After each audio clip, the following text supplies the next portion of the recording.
நாம இன்னைக்கு தொழுகிறோம், நோன்பு வைக்கிறோம், முஸ்லீம்களாக இந்த உலகத்துல வாழ்றோம்.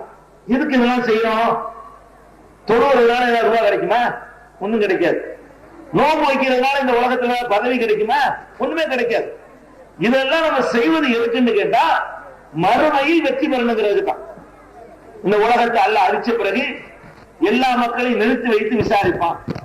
விசாரிக்கும் பொழுது நம்ம தப்பிக்க வேண்டும் என்று சொன்னால் நம்ம நல்ல காரியம் செய்யணும் என்பதற்கு தானே தொழுகிறோம், அதுக்கு தானே நோன்பு வைக்கிறோம், அதுக்கு தானே ஹஜ்ஜிக்கு போறோம், அதனாலதானே வாரி வாரி வளர்க்கிறோம். இன்னும் பிற நல்ல காரியங்கள் செய்வதற்கெல்லாம் என்ன காரணம்? சொர்க்கத்தை அடைய வேண்டும் என்பதுதான் காரணம். இதையெல்லாம் நாசமாக்கிருமா இந்த காரியம்? எந்த காரியம்?